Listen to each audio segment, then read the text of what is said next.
¿Qué tal? ¿Cómo están? Bienvenidos a un nuevo programa de Contraste, a este espacio de análisis que les ofrece Navarra Televisión. Hoy hablaremos de dos cuestiones que sin duda están de actualidad porque ¿quién no tiene cerca a alguien que tiene problemas en el trabajo, incluso problemas fuertes, serios, como es el acoso, o se puede sentir acosado objetiva o subjetivamente, pero eso más o menos todos hemos podido conocer en algún momento a algunas personas que padecen esta triste realidad. También a todos nos toca, directa o indirectamente, la educación de los hijos. Cuando se vuelven tiranos, cuando se vuelve un pulso, cuando uno no sabe muy bien qué hacer y sufre y se agobia conciliando el trabajo y la vida familiar, pues son también cuestiones que a todos nos tocan. Son dos realidades que abordaremos en esta noche, aquí en Contraste, en este espacio de análisis. Como siempre, con expertos, con argumentos. Uno de los expertos que no necesita mucha presentación es Javier Urra, es doctor en psicología. ¿Qué tal, Javier? Pues francamente muy bien. Bienvenido a tu tierra, además. Muchísimas gracias, Paz. Me encanta estar en un programa, además que tiene un título bonito, ¿no? Contraste, efectivamente. Contraste. La vida es eso, ¿no? Y yo creo que has hecho una presentación perfecta. La vida es un dilema, ¿eh? Los que esta tarde han estado en el Civicán han dejado de estar en otro sitio. Por cierto, nos hemos sonreído, lo hemos pasado bien. Estaba llena. La gente de Navarra sigue siendo muy maja, ¿eh? Sigue dando la palabra y eso tiene valor. Yo creo que el título es ese, Padres agobiados. Yo creo que la gente, Paz, estamos muy agobiados porque queremos hacer muchas cosas. Sí, Javier, pero este es el libro que has escrito, el último de esa larga lista que has escrito, Respuestas prácticas para padres agobiados. Yo he llegado hasta este plató en televisión y algunos cámaras, algunos redactores de esta casa ya decían, oye, pero ese libro, pero te lo vas a llevar, pero hay lista de espera ya para leérselo. Me alegro. Para eso lo he escrito. A mí la editora de Espasa, Ana Rosa, me dijo, ¿cómo están los padres? Dije, agobiados. Y entonces, ¿por qué he escrito este libro? Porque yo no tenía intención. Ya he escrito Educar con sentido común, he escrito otros libros, ¿no? El arte de educar. El arte de educar es un buen título. El otro día me mandaba un mail desde aquí de Pamplona una familia y dice, tenemos trillizos. Uno de ellos es distinto y además pega a los otros dos. Mi respuesta era, si queremos educar igual, hay que hacerlo distinto. Ahora bien, la gente quiere correr 1 hora, comer 2 manzanas, lavarse los dientes, estar guapo, ir al teatro, quedar con los amigos, ser cuchicuchi, ser excelente con los hijos. Es que es imposible. Sea usted normalito, plantéese que la vida es lo que es. Tome un tiempo. Es decir, y no le pidamos a la vida mucho más. Y a los hijos no les metamos estrés. Ahora bien, que las mujeres están trabajando fuera, eso es un lujo para la sociedad, para la mujer. Eso no es un problema. Se evita neurosis. Ahora bien, lo que sí hay que decir a los niños es aprovechamos los tiempos. Y si mañana nos vamos a ir a ti, no vayas en el coche con una pantallita, vamos a disfrutar de la naturaleza, vamos a hablar. Y escuchemos, por cierto, también los padres tenemos nuestra propia vida, las parejas también, y también tenemos derecho a llegar a casa y decir al hijo o a la hija, oye, vengo reventado, tráeme por favor las zapatillas. Y eso se sigue dando incluso. Bueno, yo no sé si la gente se atreve a decírselo, ¿eh? Es decir, antes, en mi época, yo tengo 55 años, había gente que tenía miedo del padre, miedo del profesor. Hoy hay, como tú decías, padres que además tienen mucha preocupación porque el hijo tiene que ser emocionalmente equilibrado. Queremos que queremos niños perfectos. Claro, y que este viernes y este sábado todos los amigos llamen a nuestro hijo. Es que no podemos sobreproteger tanto. Y luego la vida no es exactamente como queremos. A veces un niño nace con un déficit, nace con una cardiopatía, y eso no es nada negativo. Por lo tanto, enseñemos que tan importante como el hijo es el padre y desde luego es el abuelo. Y lo que es el respeto a la autoridad y el respeto a uno mismo y la riqueza del lenguaje y la sensibilidad. Y aprovecharé, como siempre que has tenido la amabilidad de invitarme, a decirle a los niños, sobre todo a los varones, que cuando una mujer dice no, quiere decir no. Es muy fácil. Y que la gente que es distinta por orientación sexual, por raza, es distinta, no somos clónicos. Esa es la educación de los padres, pero tú ves por Navarra y por cualquier lugar a gente que tiene 70 y tantos años y está rodeado de sus hijos, y los hijos, ¿qué piensan de los padres? Pues lo han hecho en general bien. Y se quedan con aquel detalle. Pues no, como tú y como yo estamos maquillados. Y te maquillas un poco lo que aconteció y agradeces haber venido al mundo y haber tenido unos padres que daríamos la vida por nuestros hijos. Esas son solamente algunas de las cuestiones, o sea que esto acaba de empezar y son algunas de las cuestiones que se apunta que Javier Urra pues es una máquina de información. Yo les recomiendo que cojan prácticamente una hoja, un papel, y vayan apuntando, si no han estado esa tarde en el Civicana, vayan apuntando todo lo que va diciendo y si no, pues se compran este libro que es digamos, el motivo, aunque siempre nos gusta que esté aquí, pero digamos es la excusa. La excusa es este libro, pero además estas son las cuestiones que nos planteamos en este programa. Son muchos los padres que tienen una idea clara de qué quieren con la educación para sus hijos. Sin embargo, a la hora del cómo son también muchos los que se encuentran perdidos. Respuestas prácticas para padres agobiados es el último libro de Javier Urra. Entre otras muchas claves en estas páginas se señala que el ejemplo de los padres es la única pedagogía válida. En contraste nos planteamos, ¿es cierto que los niños son especialmente sensibles a la incoherencia de los padres? ¿Hay que aprender a ser padres, a educar? ¿Basta con las referencias de lo haré como lo hicieron conmigo? Bueno, pues la primera cuestión, ¿no? La primera cuestión es si necesitamos los padres formación o basta con eso de, bueno, conmigo no lo hicieron tan mal, conmigo lo hicieron estupendamente. Es verdad que lo hicieron estupendamente, pero y entonces, oye, pues un aplauso, ¿no? A tus padres, a tus abuelos, porque eres parte de ello, ¿no? En ese sentido, hay que ser agradecidos de lo que hemos heredado y de lo que tendremos que dejar, ¿no? Y tenemos que formarnos. Es decir, la gente, cuando va a poner la lavadora, se lee el manual. Por cierto, que luego siempre pone el mismo programa. Pero por lo menos, joder, pues para ser padre, léete esto de... Es que los niños no vienen con una guía. Sí, aquí tienen una y otros autores han sacado muchísimos. María Jesús Álava, Paulino Castells, tantos y tanta gente. Entonces, léalo. Ahora, no vaya usted a ser un padre perfecto. A mí estos programas de televisión te haga esto. Ante tal cosa, refuércele. Lo otro, quítele. Hombre, esto es muy de laboratorio con ratitas. Hombre, no es blanco y negro. El mundo de la educación no es blanco y negro. Y además cada padre tiene su criterio y tienes que prepararte. Yo lo que le pido a los padres es que sean equilibrados, que tengan buenos amigos, que gusten de los amigos de los hijos, que protejan a los niños de los riesgos que es cruzar la calle a una edad, pero otra es la droga o meterse en un ámbito sectario o fanático. Es decir, y eso es. Ahora, ¿hay que saber psicología evolutiva? Unos mínimos. Pues sí, y ahí lo explica. ¿Hay que tener herramientas para alcanzar un alto grado de intuición o de creatividad? Pues sí, para eso hay gente que llevamos toda una vida estudiando. Y se lo aportamos. Pero también dígale a su hijo, hoy he tenido un mal día, ha perdido los Osasuna y estoy mosqueado. Y como soy humano, no pasa nada. Es decir, no pasa nada. O sea, la primera cuestión...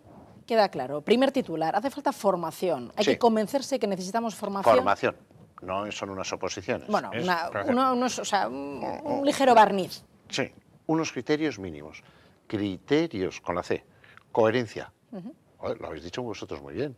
Yo no le puedo decir a un chaval no hagas botellón y estar puesto de coca.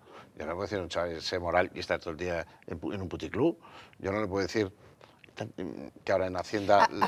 ¿Afecta tanto? Es decir, hay veces que uno decimos, no, cuando seas mayor, cuando seas padre, te puedes permitir esto, te puedes permitir lo otro. ¿Son los niños efectivamente tan sensibles a la incoherencia de los padres? Es decir, ¿los niños se dan cuenta que lo que estamos haciendo los padres es incoherente? Se dan cuenta y hasta lo callan. Los niños callan muchas cosas. Pero niños estamos hablando de 7 años, 6 años, 8 años, hombre, son conscientes. A los 7 años, por ejemplo, ya saben lo que es el yo y el tú. Un niño pequeño, tú le dejas un cochecito y lo que haces es quitar el del otro, y encantado.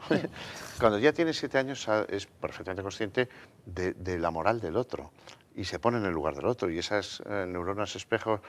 Es que el ser humano es apasionante, es capaz de llorar porque ve a alguien que le cae una lágrima, es capaz de reír porque ve algo simpático en otros.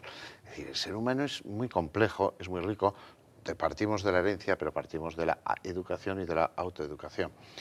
Y a partir de ahí yo creo muchísimo en que... Ahora, ¿los padres tenemos toda la responsabilidad sobre los hijos? No, también educar la escuela, educar la televisión, educar la red social, pero la red social, pues hay que decirle a los chavales, oye, que este que se coloca contigo y tiene 13 años, a lo mejor tiene 46 y va buscando un quesito blando. Es decir, hay que explicarles lo que es la vida. Oye, que el abuelito se morirá, pues no quiero, bueno, pues te enterrará y sufrirá más. Es decir, fortalezcamos a los hijos y... Porque si no hemos hecho una sociedad muy sobreprotectora. No quiera comprar usted el cariño de su hijo.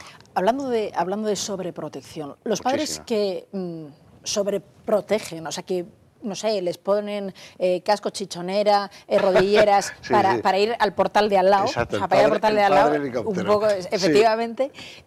Uno, ¿son conscientes de que están sobreprotegiendo? ¿Lo son? Sí. Dos, ¿cómo se les puede quitar ese miedo? Es decir, hola, vamos a cruzar solamente la calle y quítale... Sí, yo creo que primero tienen ese rol Muchos de ellos cuando el hijo se va de casa se separan porque han vivido solo para el hijo. Y es que ser padre tiene mucha angustia. Y un niño pequeñito te dice, o me compras esto o no te quiero. Y hay que decir, fíjate si te quiero que no te lo voy a comprar.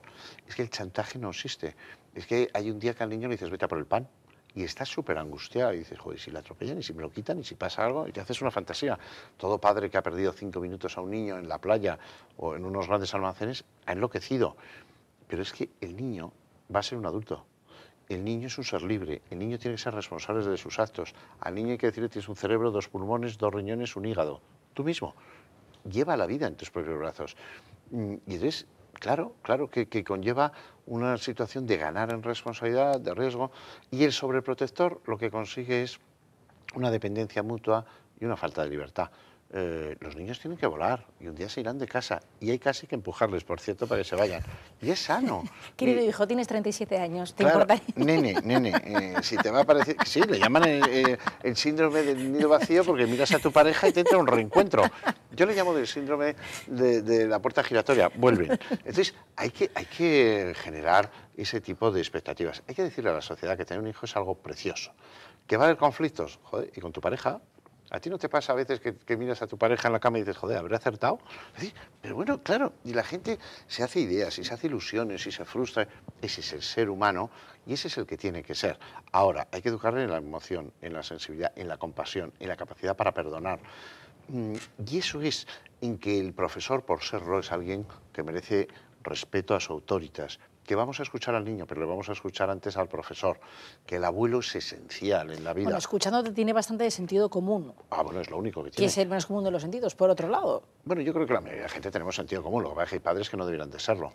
Pero, por ejemplo, hay veces que uno sabe qué quiere para sus hijos, pero hay veces que no sabe cómo hacerlo. Las corrientes son muy fuertes. Por ejemplo, uno sabe que no le gustaría que su hijo de 10 años tenga un móvil de última generación, pero todos los de su clase lo tienen. O, bueno, estamos en abril, va a llegar mayo, el tema de las comuniones. Una comunión no es una boda, pero de repente la cosa se complica y de repente se están casando o ahí montamos una movida que no es, digamos, proporcional. La cabeza lo sabe, el padre con sentido común, que es la mayoría, lo sabe, pero sin embargo, como el entorno... Pero eso es verdad lo del entorno. Pues llama al resto de los padres y digo, ya, vamos a ver, ¿qué horario le dejas a tus hijos? Porque todos los niños dicen, es que al resto le dejan más. Bueno, alguno miente, todos. En todo caso, todos menos uno, todos. Pero esto fue esta generación, la anterior y la que venga. Segundo, lo de hacer una boda de una comunión es una cuestión social, de tanta gente. El otro día hablaba yo en un colegio muy bueno de Madrid y estuve media hora antes. Iban a recoger a los niños todo madres, todos con un 4x4 gigantesco. Y yo empecé la conferencia diciendo, ¿de ustedes cuánta gente va al campo, al monte? Ni una. Es un coche potente. ¿Y por qué haces de una? A un niño te dice, oye, voy a invitar a una fiesta, ¿puedo en casa? A unos amiguitos o en una hamburguesería. Sí, ¿cuántos? 6. Bueno, que somos 12. Ya, 6. ¿Por qué no podemos? Porque además esta es una situación de austeridad, porque la vida hay que limitarse. Pues que yo querría 12, ya. O sea, al chaval hay que ponerlo contra la realidad. Le puede dar miedo decir, igual le crea un trauma, si bueno, dice que es ¿qué el único... pregunta más buena? O sea, no os puede decir una pregunta mejor. O ir al funeral del abuelo.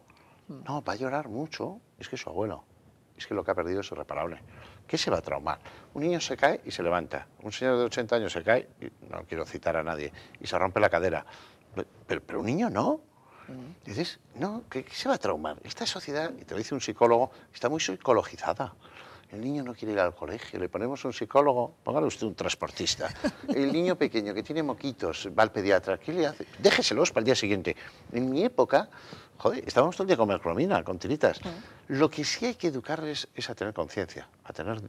Por ejemplo, en mi colegio, en Madrid, joder, nos pegábamos, pero había alguien que decía, me rindo. Y entonces el grupo decía, que se ha rendido. Y parábamos. Y se le dejaba. Y hoy hay chavales que graban y dicen, mátalo. Eso no tiene gracia. No, ¿qué has dicho? ¿Por qué lo has dicho? ¿Cómo te atreves a decirlo y por lo tanto a pensarlo? ¿Cómo te atreves? Por ejemplo, hoy es una sociedad donde se graba todo. Bueno, o sea, es que en España lo único que interesa es ver a Falete tirarse desde un trampolín. Joder, esto hay que hacérselo ver. La sociedad tiene que decir... Pero luego todo el mundo ve la 2 y los delfines. Mentira, con eso la gente duerme. Entonces, hay mucho de morbo, hay mucha incultura. Yo vivo en una zona muy buena de Madrid y en mi ambulatorio pone prohibido pegar al médico. Joder, pues es grave. Claro, es un nivel cultural bajísimo y un nivel de exigencia altísimo. Nuestros jóvenes tienen que leer.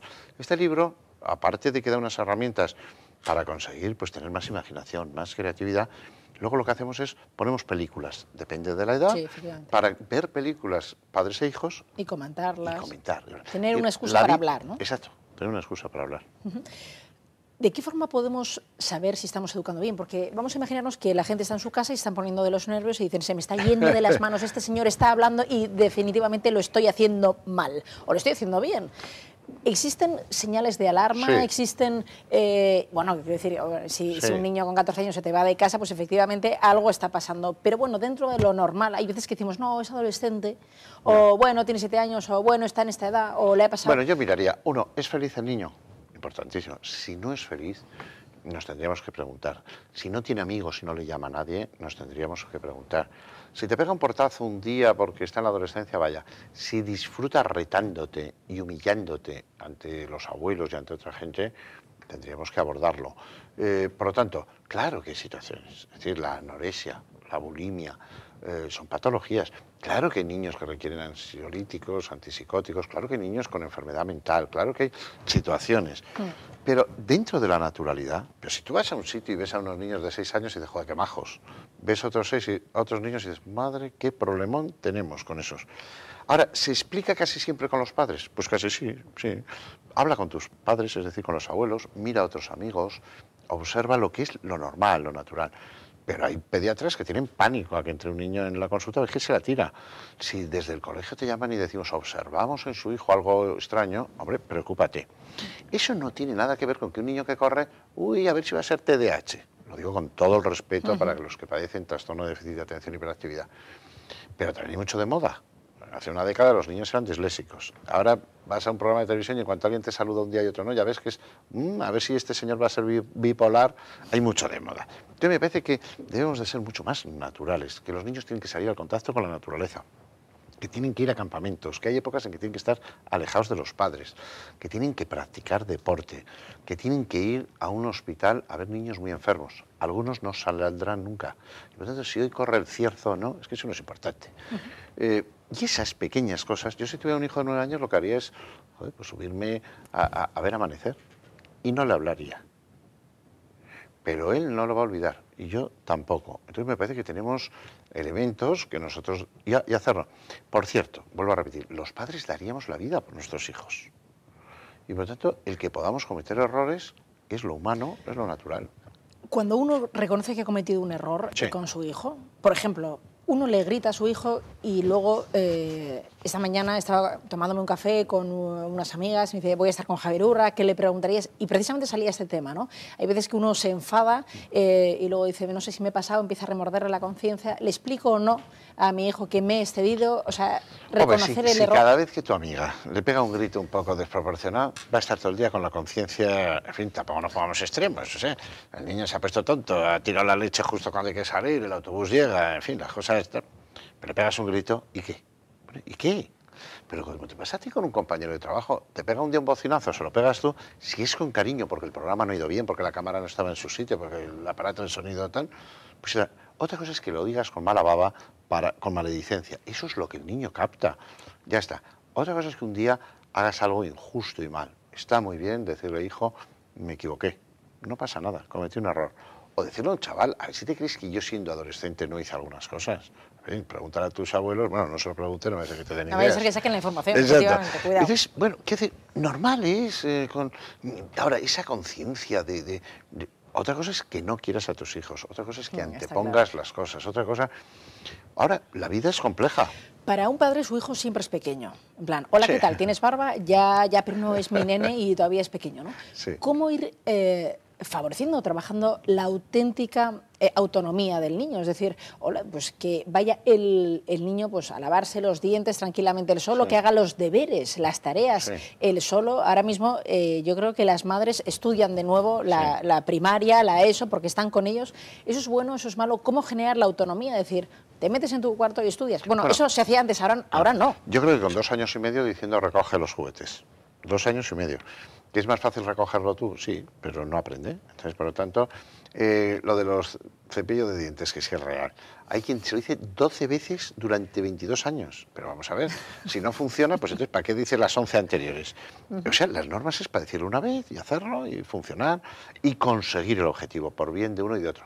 Siendo conscientes que un niño de 7 años que está viendo la tele o tiene una pantalla delante, está imbuido ahí, ¿eh? O sea, cuando le llamas, su mundo es otro.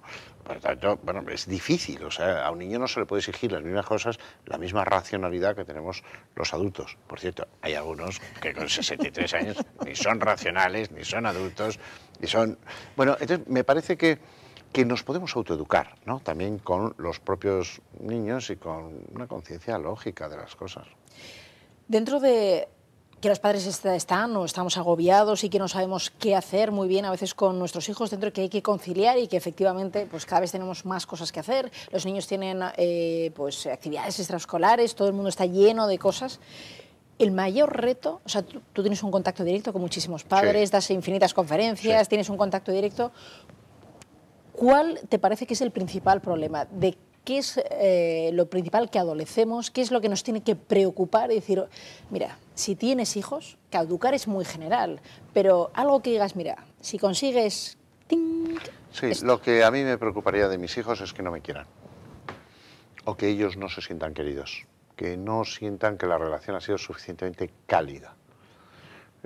Hoy me decía una persona encantadora del Civicán, dice, joder, tenemos un hijo de 14 años, sorpresivamente sigue siendo cariñoso, sigue siendo cálido. Bueno, es un tesoro, algo estarán haciendo bien.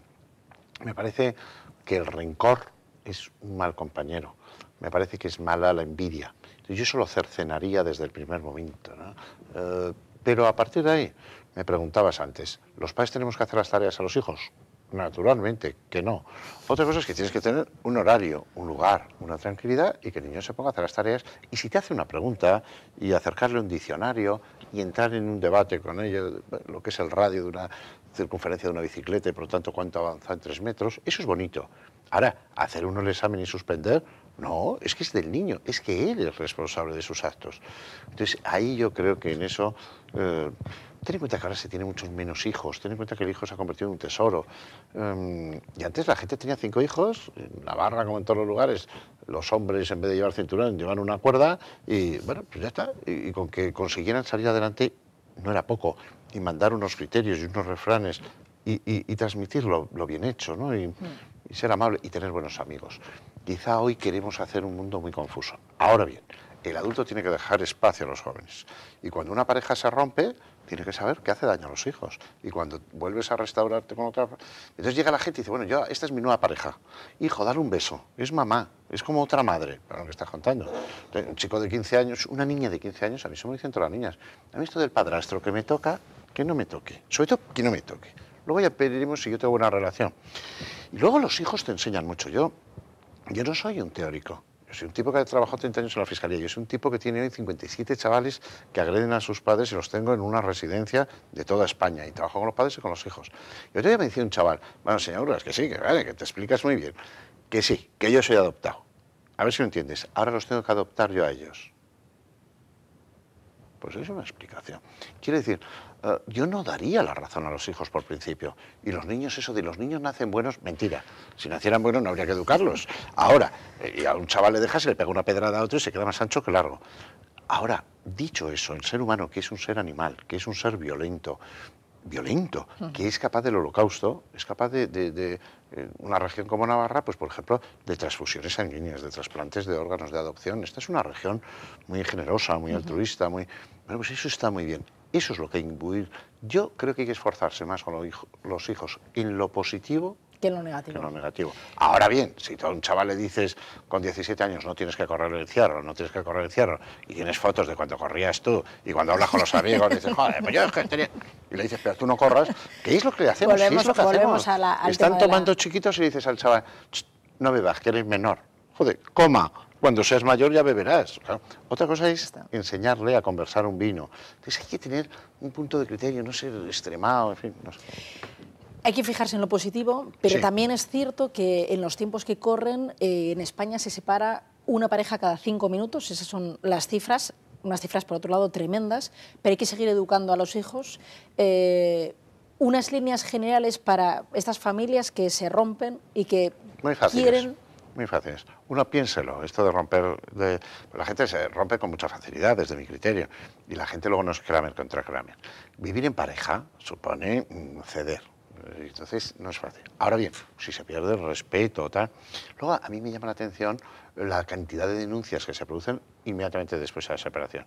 Porque le toca, porque le hace no sé qué, porque en el régimen de visitas. Y luego viene, no me pasa el dinero. Y luego hay algo que yo quiero criticar directamente. Abuelos, primos, tíos y amigos.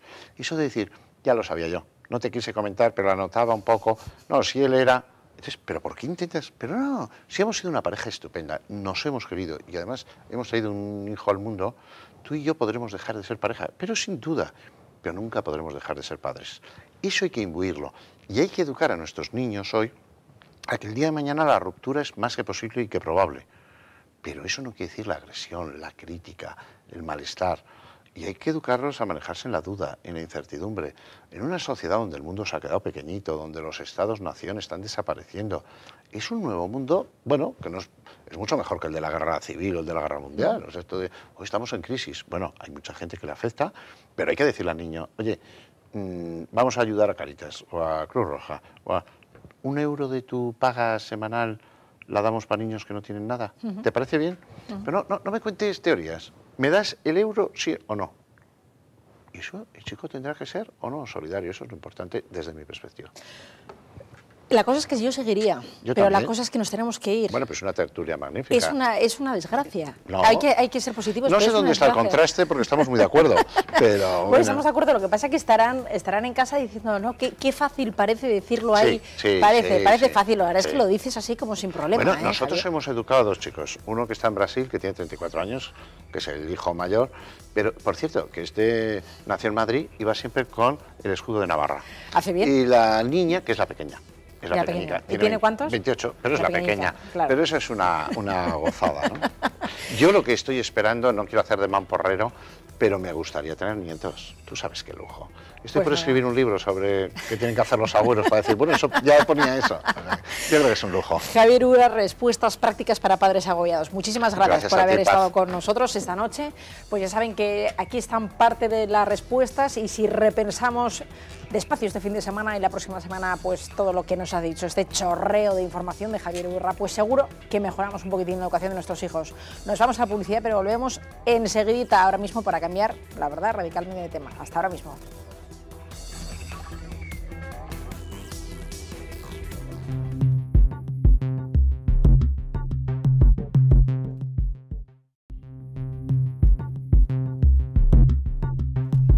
Pues continuamos en Contraste, continuamos hablando de otras cuestiones de actualidad. La educación siempre es actual, puesto que estamos ahí con nuestros hijos intentándolo hacer lo mejor posible, pero también queremos hacer lo mejor posible en el trabajo y hay veces que se dan situaciones, pues desde luego complicadas, bien porque se dan directamente o bien porque tenemos gente alrededor que nos puede plantear estas cuestiones. Hablamos del acoso laboral, algo que en los últimos años, en las últimas décadas ha ido increciendo. No sabemos si porque antes no se realizaba o porque ahora es más conocido, pero analizaremos esta cuestión, como siempre, con personas que pueden conocer más de cerca estas cuestiones, como es nada más y nada menos que Ignacio Mata, que es psiquiatra de la Fundación Argibide. ¿Qué tal? ¿Cómo estás? Muy bien, muy buenas noches. Gracias por acudir a este programa. Josean, conocido por todos, Ascarza, es director de Human Management System de Navarra. ¿Qué tal estamos? ¿Qué tal? Buenas tardes, buenas noches. No sé si para vosotros este tema del acoso os parece que está... ¿Es lo suficientemente habitual? ¿No? ¿Se da en un porcentaje normal? ¿Nos tenemos que preocupar? ¿Cómo lo valoráis, Ignacio? Hombre, yo creo que el acoso, como una situación que no es nunca deseable, evidentemente es algo que sí nos debe preocupar, ¿no? Lo que yo creo que es importante es no confundir las relaciones humanas, que son siempre dificultosas, ¿no? En muchas ocasiones difíciles, con el verdadero acoso laboral. Es decir, cuando nosotros hablamos de acoso laboral, por lo menos desde el punto de vista de un psiquiatra, que soy yo, estamos hablando de casos extremos, ¿no? Y en ese sentido yo quería dejarlo claro desde el primer momento, ¿no? Esto está fenomenal, poner las cartas sobre la mesa. No sé cómo lo ves tú desde tu punto de vista, desde tu experiencia, José. Sí, bueno, a mí una de las cosas que más me preocupa de este tipo de temas es la relevancia que se le está dando a cosas que probablemente, o la magnitud, ¿no?, que está cogiendo cosas, voy a decir entre comillas normales, va a sonar un poco feo, así a bote pronto, pero porque estamos llegando a un nivel donde todo es denunciable, toda la gente ahora mismo se agarra a cualquier cosa, entonces... ¿Quiere decir que con esto que no pase y que no haya acoso en el trabajo? En absoluto, evidentemente lo hay, pero yo creo que ahora en este momento estamos todos, en general la sociedad, más histéricos para denunciar. Más quejarnos, sensibles. Exacto, quejarnos por cualquier cosa que antes nos pudiera parecer normal, ¿no? Quizá por las circunstancias. Si os parece a vosotros aquí en el plato y si les parece a ustedes en casa, les mostramos, como es costumbre en este programa, las cuestiones que sobre este tema nos planteamos en Contraste. El acoso laboral es un tipo de maltrato psicológico realizado en el lugar de trabajo por parte de compañeros o superiores jerárquicos. El científico sueco Jens Lehmann fue quien investigó este fenómeno en la década de los 80 y fue quien utilizó por primera vez el término mobbing para referirse a esta realidad. Que hoy exista una mayor conciencia social de este problema no quiere decir que se trate de una novedad. Sin embargo, las circunstancias económicas y laborales actuales provocan situaciones de mayor presión, estrés o incluso miedo a ser despedido. En Contraste nos planteamos, ¿tiene alguna garantía el trabajador que se plantea denunciar? ¿Cómo gestionar las represalias que puedan surgir? ¿Es aconsejable denunciar o aguantar en las circunstancias actuales? ¿Existe una señal cierta que indique la necesidad de denuncia inmediata? Bueno, pues podríamos definir, digamos, como un problema muy serio, como es el acoso, como son problemas que uno tiene que acudir a un especialista, que afecta directamente a la salud, y un nivel, digamos, no sé si anterior o más normal, de problemas fuertes que se dan por diferencia de caracteres, problemas que al final, bueno, pues todos somos diferentes. Quizá en este momento de crisis la gente pues es más sensible o menos a la realidad, estamos más o menos estresados y eso tiene mayor dificultad.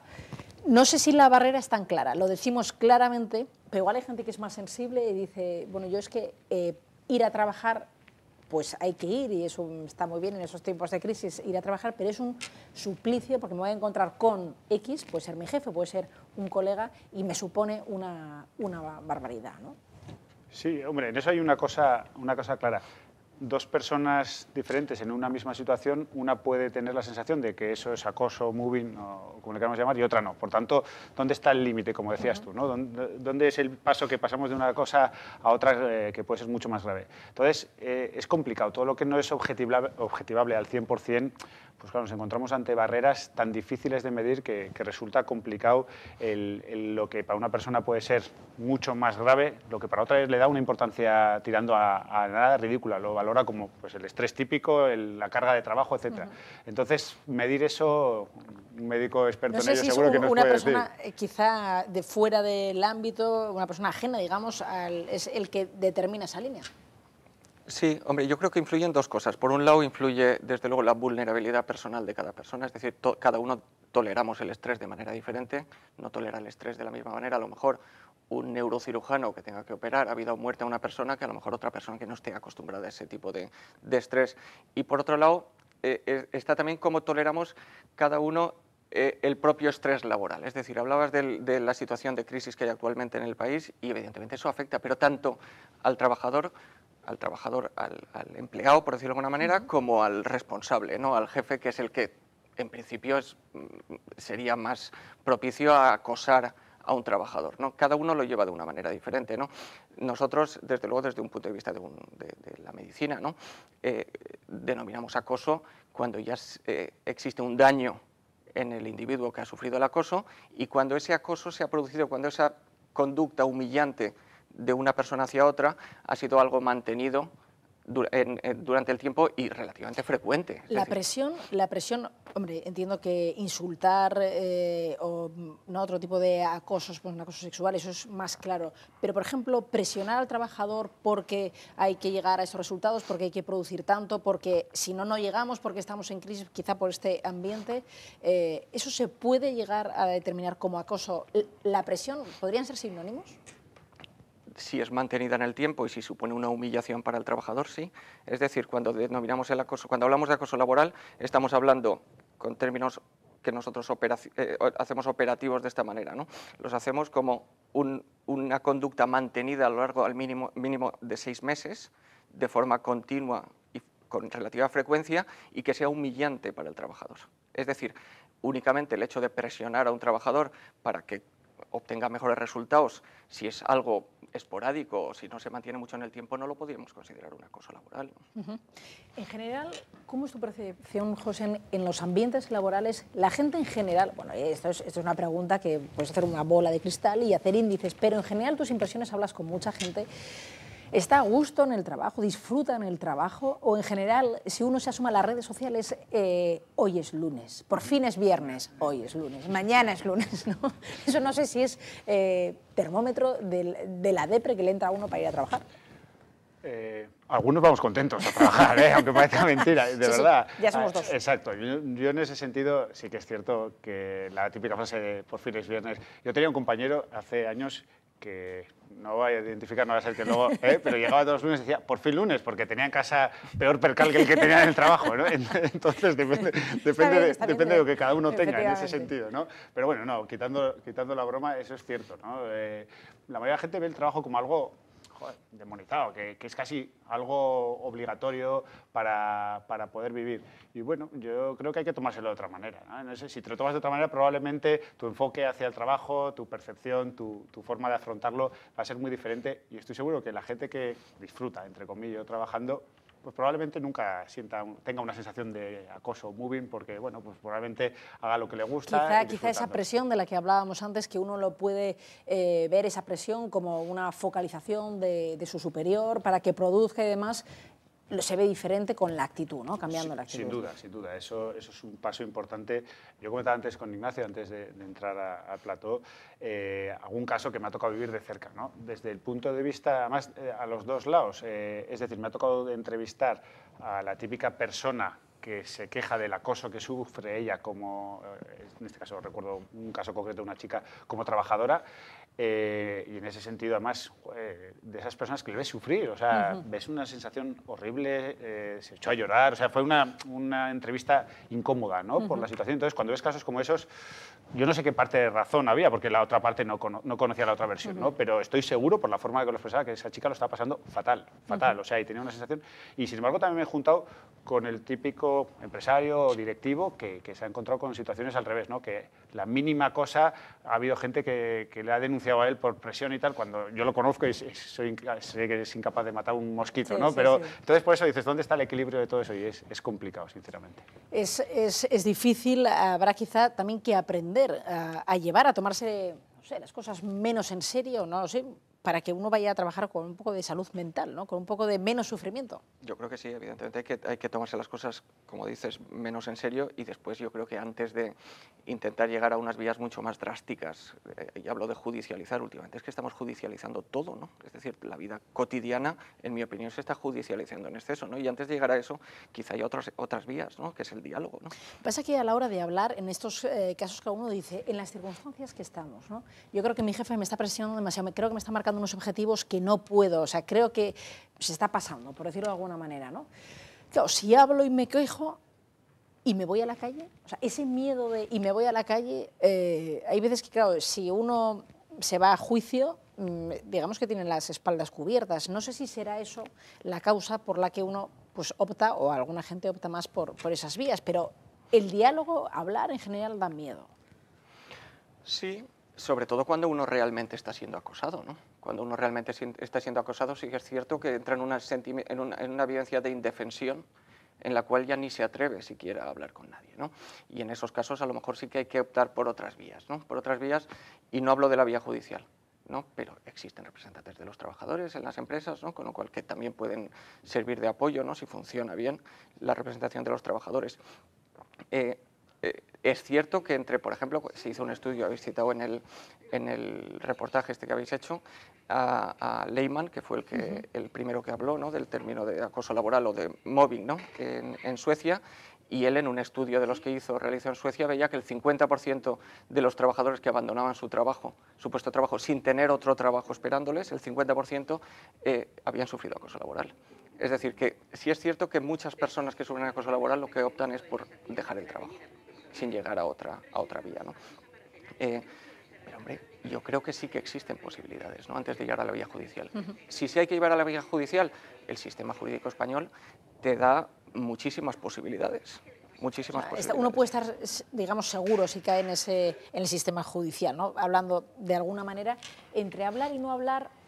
Ya sé que en esta mesa es muy fácil de decir, antes lo hablábamos con Javier Urra, a la hora de hablar de la educación de los hijos, todo es facilísimo decirlo aquí en esta mesa y demás, pero luego en la circunstancia concreta, ¿no? Uno igual está en casa y dice, si es que tú no le conoces a este cómo es, ¿no? ¿Tú qué consejo darías entre hablar, no hablar, afrontar, vía judicial? Por defecto yo siempre considero que hablar es mejor, por defecto. Es decir, generalizar en esto, como bien dices, es difícil, ¿no? Y hablando de determinados jefes, hay con gente con que sabes que hablar va a solucionar un problema y hay gente que dices que es mejor directamente ir por la vía judicial. Pero yo por defecto lo intentaría. Creo que siempre, bueno, casi siempre se consigue más de esa manera. Y además puedes probablemente poner freno a una situación o parar en un momento una situación que si no se va a descontrolar y va a ser mala probablemente para las dos partes. Para las dos partes quiero decir, tanto la empresa demandada como el demandante, uno de los dos va a perder, eso está claro, y en algunos casos el propio demandante no es consciente del daño que hace a la sociedad y a las personas verdaderamente afectadas. Cuando alguien quiere sacar partido de eso sin tener mucha razón, por desgracia hay casos como en casi todo, ¿no? Sí. Ignacio decía antes que estamos judicializando demasiadas cosas en este país. Lo decíamos antes, estamos empezando a parecer más a Estados Unidos, que denuncian por cualquier cosa, ¿no? Sí. Yo creo que podríamos copiarles en otras cosas y no precisamente en eso. Pero joder, estamos entrando en un nivel de que tengo que denunciar para ver si saco tajada de eso. Entonces, la gente que hace un abuso de eso probablemente genera una situación que es mala para el resto de las personas que padecen esa verdadera situación complicada, ¿no? Entonces ahí yo creo que la gente no es consciente de que podría dar un paso atrás, intentar buscar una solución de otra manera. Si lo que busca es salir de una compañía por la razón X, porque no está a gusto, estoy seguro que hablando podría acabar de buscar la solución. Bien es cierto que hoy en día, con el mercado laboral está como está, cada uno nos agarramos a nuestra silla y virgencita que nos dejen como están y a ver si pillamos algo por el camino, ¿no? Claro. Y entonces es complicado. En el caso de que nos encontramos ante un amigo, una persona cercana que nos dice que está planteando, supongamos que no es de los aprovechateguis, que se dice que quiere sacar tajada, ¿no? Sino que es más una cuestión de, oye, de verdad creo que lo estoy pasando mal, de verdad que si te pide consejo dices, bueno, yo voy a ir por la vía judicial o me voy de la empresa. Si ya está tocado, digamos, psicológicamente, está estresado, está afectado, o sea, no, pues no se lo quita de la cabeza, ya lo está pasando mal, ya le ha llegado. ¿Qué aconsejáis? ¿Qué aconsejaríais? Yo si se puede solucionar el problema internamente y puede seguir en el trabajo, desde luego que lo solucione internamente y que siga en el trabajo. Si la situación es irremediable en el sentido que tiene que abandonar el trabajo, entonces quizá optaría por la vía judicial menos drástica que existe. Es decir, yo creo que llegar a la vía penal, por ejemplo, ¿no? Que es, digamos, lo más drástico de todo, ¿no? Intentaría evitar algo de eso, pero bueno, hay vías mucho más sencillas, ¿no? Es decir, acudir a la jurisdicción social y bueno, pues plantear que a lo mejor pues eso se puede considerar como un accidente de trabajo, por ejemplo, ¿no? O como un motivo de extinción del contrato de trabajo, alguna cosa de esas. Lo que no creo que haya que judicializar en el sentido de demandar a los superiores a la más mínima, ¿no? Quiero decir que, sobre todo porque es que además también uno se puede ver también en un lío, ¿no? Porque también hay que tener en cuenta que existen los delitos de denuncia falsa, de coacciones, de amenazas, etcétera, ¿no? De falso testimonio. Es decir, que hay que tener cuidado con ese tipo de cosas. Está saliendo mucho en esta conversación el tema del diálogo. Quizá una de las cuestiones que podemos plantear sobre la mesa es el tema de hablar, pero hablar antes. Quizá cuando uno está empezando a ver, a asomar el fantasma, cuando uno empieza a intuir que esto no funciona, quizás ese sea el momento. Sí, sin duda. Tú date cuenta que un problema al final se magnifica lo que uno quiere magnificarlo. Es decir, si yo no... Además hay gente que le cuesta mucho compartir. Si tú compartes eso probablemente con una persona de confianza, con tu pareja, con tu familia, con quien sea, y te aconsejan bien y entre todos te ayudan a desbloquear una situación, si la coges cuando es así de pequeñita, será fácil, ¿no? Si la cosa va creciendo, creciendo, creciendo, de repente se ha hecho un bolo que ya es ingobernable. Y esa es una de las cosas que yo creo que más pasa. Ahí tenemos una cultura empresarial donde siempre el jefe se ha demonizado el empleado, o sea, por los dos extremos, ¿eh? El empleado es una persona que no trabaja y se intenta escaquear, y el jefe es un no sé qué que no intenta más que explotar, ¿no? Entonces, creo que ninguno de los dos extremos es cierto del todo, y ha habido demasiado gap, demasiada diferencia o salto entre una cosa y la otra, y eso creo que ha propiciado que no haya comunicación, que no haya diálogo. Si tú te sientas, y yo creo que cada vez más el management actual permite que las personas, que los jefes de hoy son más dialogantes, más accesibles, con más facilidad, todo el mundo, vamos a decir, política de puertas abiertas, sí, ¿no? Dentro de tu compañía, pues eso hace que los problemas se solucionen en 2 minutos si uno quiere. Otra cosa es que uno no quiera, ¿vale? Eso es otro tema. Pero si uno quiere, yo creo que tiene una solución fácil, y cada vez eso yo creo que es infinitamente más fácil coger el problema desde el principio, lo desmenuzas en trocitos pequeños y lo solucionas rápido. Si lo dejas estar, olvídate, ¿no? Probablemente. O sea que en principio podríamos señalar que abogáis o recomendáis por no alargar en exceso la situación, el conflicto que uno parece ver, a pesar del miedo que hoy, por las circunstancias que vivimos, esté más presente, ¿no? Yo sin duda, es decir, yo creo que hay una responsabilidad por parte de ambas partes. Es decir, el trabajador tiene que dialogar desde el primer momento, como ha dicho José, desde el primer momento tiene que plantear sus dificultades y sus quejas antes de que crezca la bola, y después, por otro lado, el jefe, el superior, tiene que conseguir de alguna manera que el ambiente laboral sea bueno. Es decir, cuando se hacen encuestas de satisfacción laboral entre los trabajadores, siempre surge la misma respuesta, que uno de los factores más importantes a la hora de que una persona esté a gusto en su puesto de trabajo es la actitud positiva de su jefe. Con lo cual ahí hay una responsabilidad por ambas partes, ¿no? Posiblemente más responsabilidad por parte del jefe, que es el que tiene la sartén por el mango, ¿no? Pero también los trabajadores tienen que rendir, ¿no? Si uno dice, mira, estoy de acuerdo con lo que decís, pero resulta que ya he hablado con mi jefe inmediato 1 o 2 veces, no hay manera. Y uno se plantea ir al siguiente, al que está por encima, pero dice, bueno, claro, es que me lo voy a saltar. Ahí ya el riesgo, el miedo es mayor. La recomendación es, ¿me lo salto o no me lo salto? A ver, por defecto, siempre los problemas, si los solucionas en el plano en el que están, siempre son más fáciles, ¿no? Pero hay veces, si no es posible, no es posible. Eso, todos conocemos situaciones reales donde un jefe inmediato no tiene capacidad de afrontar determinadas situaciones y tienes que recurrir al superior del superior, ¿no? De alguna manera.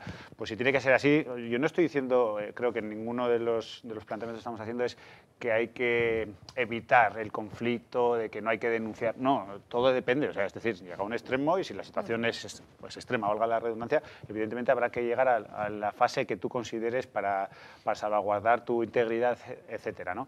En ese sentido es lo mismo con respecto al jefe del jefe, ¿no? Si tu jefe inmediato no es capaz de resolver o desbloquear una situación de esas, lo has hablado con él y no ves visos de que eso tenga buena solución, pues tendrás que hacer algo.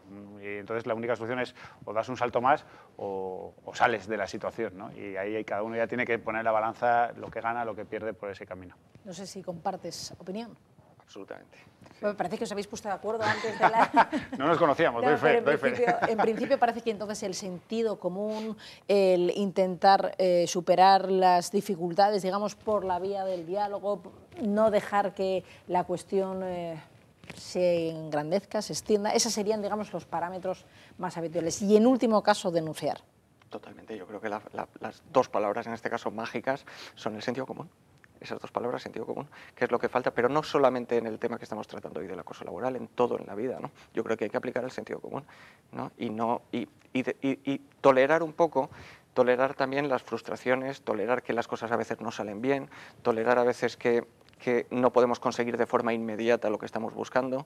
Es decir, no sé, hay que ser un poco más conformista con muchas cosas, excepto, evidentemente, cuando existe un verdadero acoso, ¿no? Que sí que existe, es un problema real, ¿no?